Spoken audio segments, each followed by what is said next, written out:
Okay, where we last left, so new introduction? I guess we're not. We're just going right in.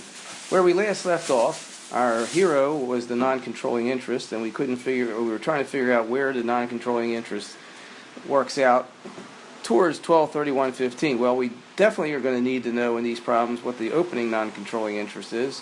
We may have to work backwards if we don't have enough information, but because we might know the ending, and then we work backwards. In this case, we know enough to work forwards. We can figure out what the non-controlling interest is as of 1/115. That's where we're going to start with. And that way, the way that's done is first take the book value of the subsidiary at 20%, because that part is definitely part of the non-controlling interest.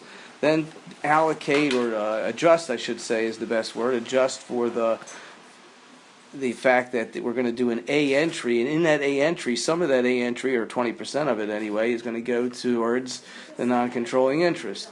What's the A interest? The A entry, rather. The A entry was, and we showed this last time. We'll show some space on here. The A entry is bringing into balance the assets that belong both to 80% to the parent and 20% to the non-controlling interest. And it's only the assets that I have shown here only because of the fact that the goodwill we determined earlier goes to the parent. So it's not part of the A entry when it comes to the non-controlling interest. We'll see this better when we actually see the A entry, but in the meantime, let's just get the numbers straight and the concept straight. 20% goes to the non-controlling interest. And the number we're looking for is 101.5 minus the 15, or the 86.5, back to our slide here, 86.5. So it's 20% of the 86.5 increases the non-controlling interest in this case, because it was all assets net above the book value, additional amounts. It could have gone the other way. We just need to keep that in mind when we work through these, and it all depends on what the initial valuation was. So we're going to be adding 20% of this amount, 17,300, and this will give us the opening non-controlling interest of the year. How does it change towards the year end? Well, it's going to be 20% of the net income. That's what this is. That's the revenue, that's the expenses. In this case, these expenses come from, let's take a look at where.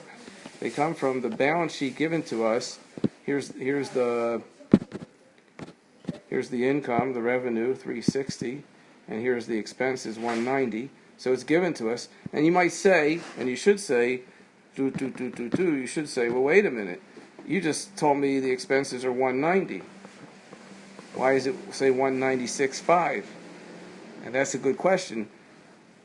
And you should know the answer. If you look at the comprehensive illustrated problem in the textbook, you should be able to see the answer is,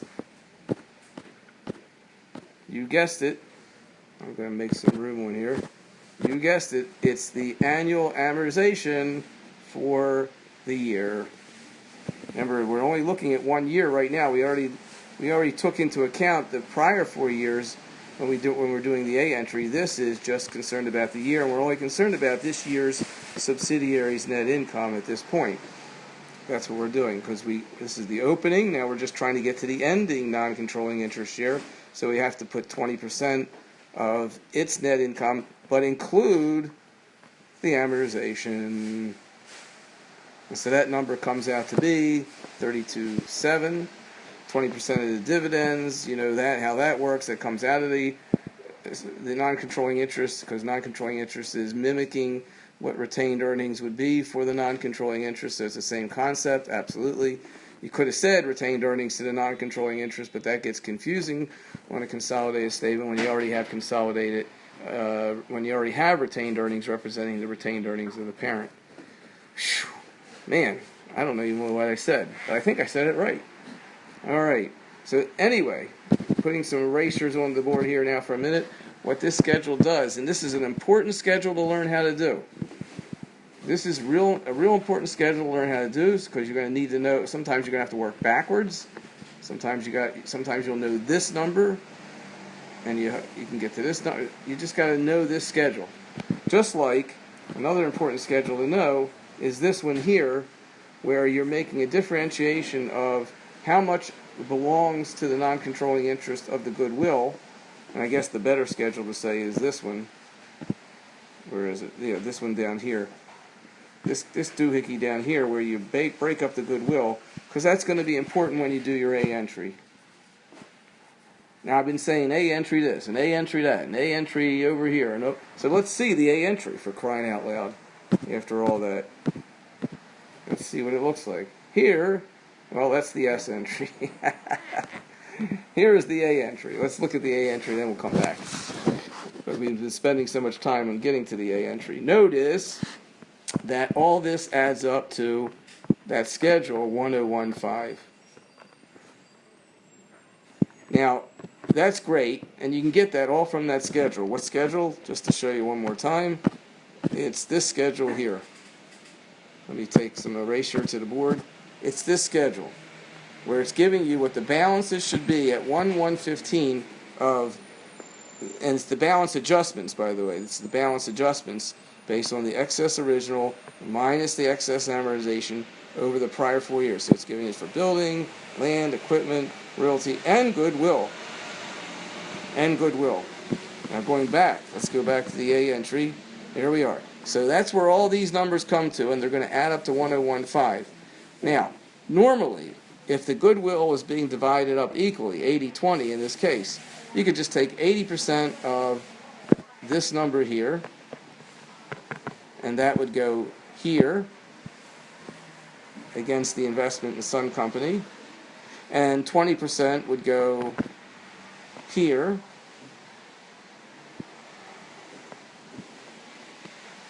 towards the non-controlling interest in Sun Company.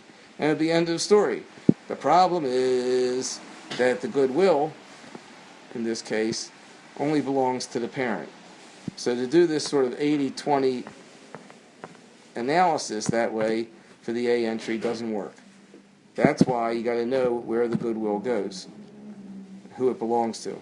So now what you do is, in order to do the A entry, this is a given from the schedule, but in order to figure out where the credits go, you got to make one mental calculation or mental adjustment to know that 20%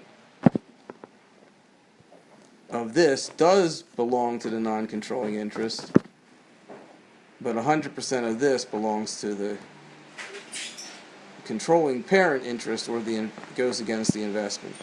So you can prove it to yourself by taking the net differential of these, which will come out to 86.5, multiply that times 20%, and you're going to get this number here. And to balance the entry, it goes here. And of course, you could still come out with the right consolidation even if you didn't know all this, but you won't get the right non-controlling interest. And that's why I said that this schedule here is vastly important to know what we did in this schedule. So you really want to concentrate on this one too. All right, so there's our A entry. What does A entry? Make some room. Again, what the A entry does from Chapter 3, we did it in Chapter 3. It brings in the balance, all of the asset accounts at the new beginning year that we're doing, at the beginning balances. So this is taking into 4 years prior amortization. And that's the A entry. All right. An easy entry, yeah, should be this S entry, because it's not much different than anything we've done before. You get rid of the common stock in the beginning retained earnings. Notice it's the beginning, Chapter 3. And it's an 80-20 split. Pure and simple, 80-20% split, no special adjustments there. All right, now we've got the dividend entry. Eliminate the dividends paid by the subsidiary. However, this particular dividend entry of 16 represents 80% of the full amount of dividends, which, if you look in your text, was $20,000. The reason being is because even though it was initial value method being used, we adjusted it We adjusted the books. We adjusted the opening consolidated investment account for equity method, and it's in only 80% holdings. So it's only 80%. And so that's the dividend amount that belongs to the controlling interest. The other dividend is the $4,000. The difference belongs to the non-controlling interest, and we're going to show it that way on our worksheet and on the consolidated statements. Here's the depreciation. This is pretty straightforward. This totals up to the $6,500 that has become well known to us from looking your textbook for the schedule showing excess amortization per year, and it's just simply allocated against the various assets that it belongs to. It could be that this would go to accumulated depreciation depending on the worksheet you're dealing with. In this case, it's going net right against the asset account. Both are correct, obviously. This takes care of the intercompany liabilities, and as we said one time in class, we don't care who owes who. When we do the consolidation, this is the entry you'll make.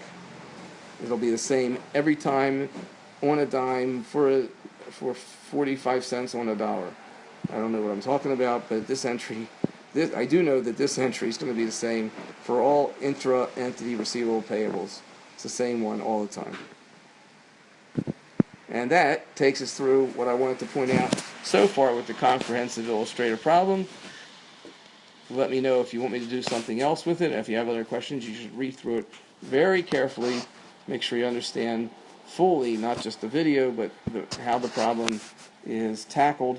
And then, with the homework, hopefully I'll put it all together.